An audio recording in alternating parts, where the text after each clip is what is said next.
I would like to talk a little bit on the German situation, and I think this situation is quite common in many other European countries.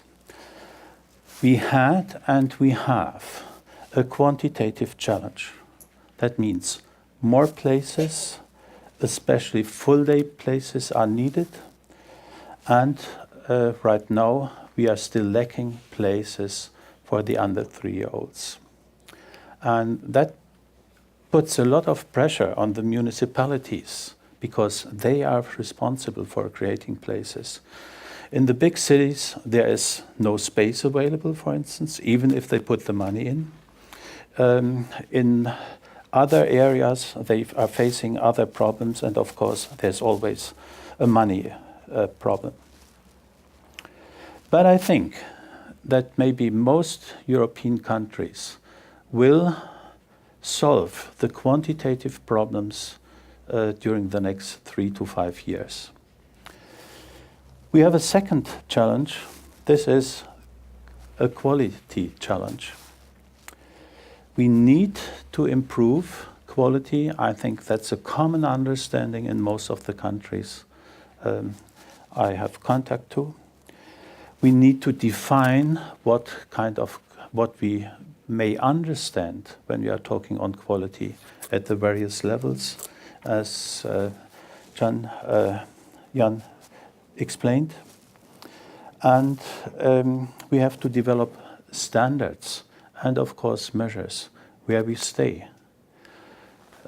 Like Flanders, there is not a real public and policy interest what I find for Germany, where we stay in regard to measured quality, because if you have clear figures, that asks for policy action at the various levels. And so governments are not always interested, and also sponsor agencies are not always interested to have a clear picture on the centers they are running. And we are facing a third challenge, I think. This is a conceptual one. In the past, centers were developed with a limited function, I would say. The function to care and to educate the child. So they are focusing, as organizations, they are focusing on the child. But we have learned from the lessons this morning, and we know that from research, the effects of home learning environment is bigger than the effect and differences in quality of center quality. So what I derive from the literature, I think we can say in general, the impact of quality in the family is 2 to 4 times as big on child outcome measures compared to the impact of different quality in the centers. And I think there are good reasons for that. Centers are regulated in a way, and so quality variation is limited, although it's not sufficient, but the range is limited. The variation of family environment is much bigger because the family is not under public control. It's not regulated. It's occurring in a natural way. And of course, families reflect all the inequality we have in our societies. Therefore, the impact is that big. Now, I think the conceptual challenge is if we see that the home environment is so important, public provisions should not only focus on the child directly, but should also use the indirect impact they may have on the family and on other support systems in the local environment, so that they are activating, or we should activate also the family and the surrounding support systems. And we think that's a challenge for the future. And we have good examples. The We have them in England, the Sure Start thing. We have similar efforts in Germany. We call that parent-child initiatives, parent-child centers, sorry, and family centers. And I think that's a challenge for the future, really to take the public responsibility and look all paths we can use for improving children's outcomes. Germany, I turn just to the quantitative development. We have a natural experiment in Germany. After World War II, Germany was divided in two parts. We had a common culture. However, the societies took different tracks to develop.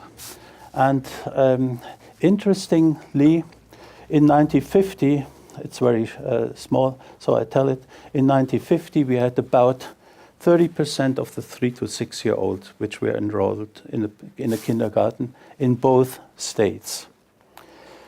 Then the GDR, they had a policy which was driven by equal opportunities for women and including women in the workforce. That meant if women should have children, they needed a public system for caring and educating children. So the GDR, you can see here, by 1990, they had a full day, they had a full, more or less full covering for this age group. And they started also quite early for the under 3-year-olds. In 1980, they had 40% of children who were served in a public provision. And in addition, they had a parental leave system for 1 year. So if you recalculate it, here this figure in 1990, the time of reunification, actually these were 80% of all 1 and 2 year olds were enrolled in the system. Western part of the Germany took a quite different path. So they had, of course, the West German workforce was short of people. So, but they didn't activate the women, the female workforce. They invited guest workers. So we have that many people, guest workers, from all over Europe, and so a completely different policy. And we had a saying which holds even is true even in the 70s. Women had a picture of being a woman. Kinder, Küche, Kirche. Children, kitchen, church. So that was a very traditional thing. And even in the late 1970s, housewife, a married woman, she had to ask formally her husband if he would agree for her being employed and being gainful employed somewhere. And if the husband said, no, this is not in favor for the family, there was a conflict. What you see here now, this is now the situation presently for Germany. We have more or less full day, full coverage rate for the 3 to 6 year olds, and the 20% here for West Germany, they are increasing year by year. And the planning is that at least 40% in the country, they will have places for the under 3-year-olds. Yeah. Let me turn to the quality issue. First of all, and this refers partly to the question you asked, what is quality in Germany like? And this is a recent study, national study we conducted on some 100 centers, East and West, and it's fairly representative. These are the Eckers scores, and the average is, guess, 3.9, with a high variation. You can use this for giving a lesson in statistics. It's very nice. You see the normal distribution. And what we find, 3, under 3, this is inadequate quality. And we have about 10% of classrooms with inadequate quality. And we have even less than 10% in the range of good to excellent quality. Interestingly, when we published these data, policy people were not enthusiastic about it, because they said, we have done so many reforms. We have established curriculum. We have introduced and implemented language developing support programs, and this and that. And all these measures were in vain, we took. And partly an answer might be that policy, at least in Germany, is done without evaluating the consequences. So it's the political measures are not linked to empirical evidence. So people can say, we have done nice reforms, but they are not sure if these reforms have been implemented in the centers, and if yes, if they have an effect. And this is a lack. We have to re-establish the cooperation and link between policy and research. By the way, we have a sample done 16 years ago, and the average Eckers numbers have not changed at all. They are identical. Is this, how do you value this result? You can see it from both sides. It didn't get worse. That's one thing. And I know data from Holland here, which indicate a decrease in quality over time. So I think we should critical about our general belief. We are always doing reforms, and we are expecting that they are lead to improved results. Now, to quality, it's not sufficient, certainly, and those results ask for measures. Because even in Germany, we have some studies which indicate that quality does matter. An early study we did in the state of North Rhine-Westphalia indicated that classrooms with a high percentage of kids with preschool experience had less retainment at the transition phase to formal schooling, less retention in grade, less assignment to special education. The German ECLU study, part of the PISA stuff, indicated that children who had early childhood experience for more than 1 year did better, had better achievement during the school education. Well-known institute of the German industry, they estimated, based on PISA data and other stuff, that if we would increase the quality in early childhood, then the percentage of kids who are leaving school without a formal qualification at age 15, 16 or so would decrease from presently 16 then to 10%, and the percentage of high quality school leavers would increase from 32 to 38%.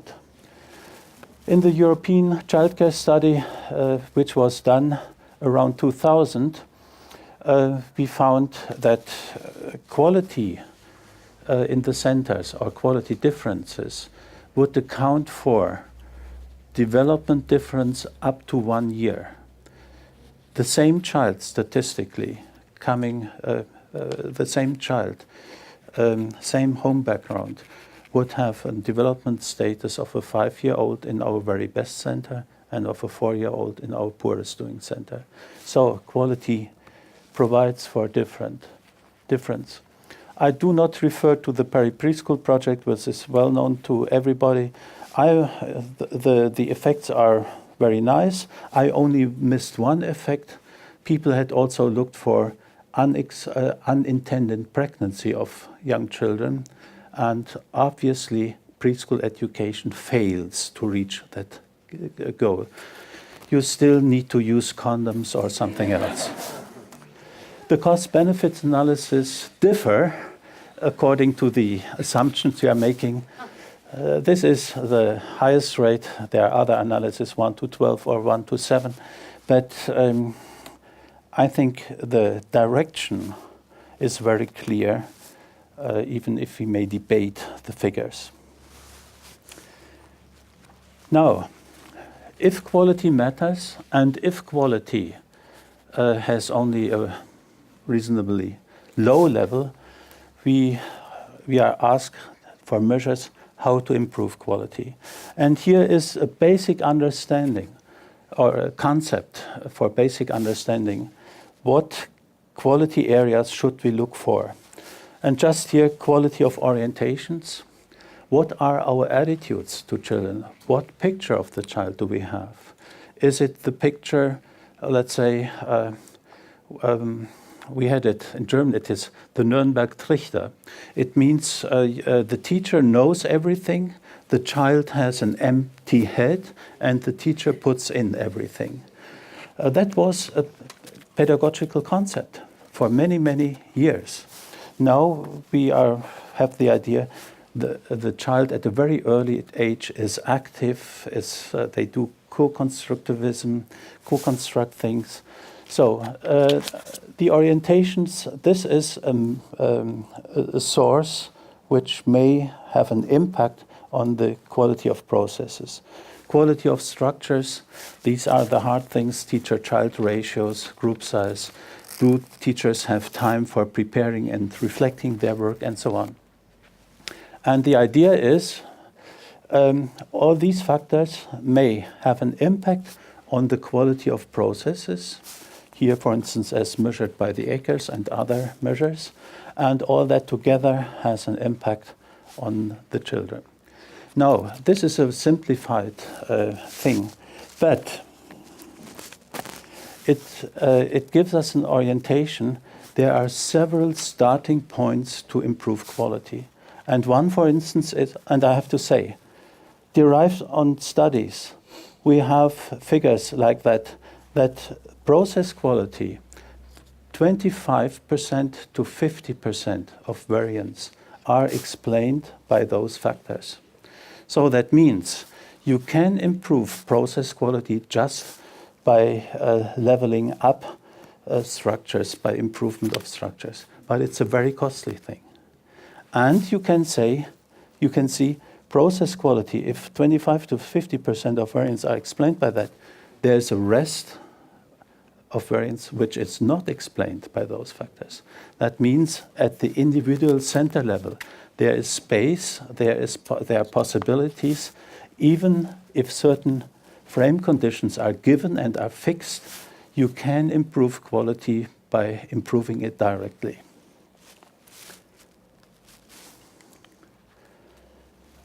Yeah, these are the two ways. Now, if you, and I would argue we have to do both. To improve structures, it's a policy issue and it's a long-term issue. To improve quality directly by improving the processes can be done just now. But we need some prerequisites. We need clear criteria. What is best practice? We need systematic approaches to quality improvement. In Germany, we have a lot of further education, but no one knows what the effects are. We spend a lot of money, but no one knows the results. Then you need to include the whole team, as it was stated earlier. the center. It's not the single teacher who is responsible. And you need time. So sometimes in the field there are expectations like this. We have a quality weekend, maybe a second one, and then the world is a different one. This is not true. You need time to do it. And I think we need procedures which have been proved. In Germany, we developed a national quality criteria catalog, which is not loved by many of the Länder and not loved by many of the sponsor agencies, because they are saying, this is not your business, we are responsible. But I think what we need in the country is really standards which have research-based fundament and which are acknowledged in the field. And we need certain procedures which are, I would say, semi-standardized to improve quality systematically, and that starts with the analysis of the present situation up to the controlling the changes you have done. Important here is that the center, the people, the whole team is included in this process and that it's not given from the outside. Now, improvement is one thing, and if you do not know where you want to go to, you may start walking around and maybe at the very end you are astonished where you finally end up. So, all these improvement processes need a clear criteria so that we say this is sufficient quality.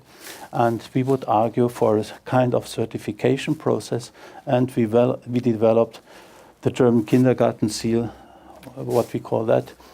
And I would like to tell you a little bit on the standards.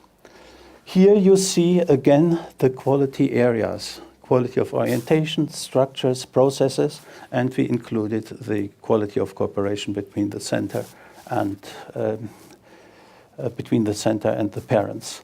And here we have various indicators which are measured finally on a common scale. And here you see the processes. This is based on the Eckers scale and also includes other measures. And then you get scores in each of these indicators, and it's a weighted procedure so that we come to quality measures, indicators for the quality areas, and then finally we combine that in a quality seal, and this ends up in a yes-no decision. But this is only one thing, the yes-no decision. Important is the centers get a detailed profile on the quality, where they have strengths and where they have weaknesses. That's the way as it looked like. It's valid for 3 years. Therefore, like on your number plate on the car, I think you have a similar thing here in the Netherlands. And then it has to be renewed. What is it good for? Why is this information so important? Parents have to make decisions where they should send their child to. So they trust in the quality. However, there is little information on that. The orange juice you are buying in the supermarket has a quality seal in some way, very often. So it's consumer information. Parents need information because they have to trust the center, and so therefore it is important. For instance, parents cannot say if a child has a low educational level at the entrance of formal schooling, I take the child and bring it back, do it again. It was not sufficient. You cannot do so. Therefore, this information is important. For centers, it's important, centers which compete in a market. At the present time in Germany, there is really no market because there's a shortage of places still. And if you have not sufficient supply, then there is no market. But in the future, we will have that, especially since the number of kids is decreasing in Germany. And if you have established a full system and the number of kids is decreasing, you will have in the future competition. Sponsor agencies, they are responsible. They should know where the system stays. The information is important for public financing. For instance, the city and it's also the state of Berlin, they have introduced now external evaluations, and only those centers who comply, they get public financing. And of course, I think it's important to establish a monitoring system for political guidance. If you don't have information on quality, how will you guide the system? How will you take in a reasonable way political measures for improvement? And we did a rough economic calculation. These quality improvement and quality seal, this measure will take about 0.5% of the operation costs for running a center a year, or the operation costs per child. Okay, that's it. Thank you.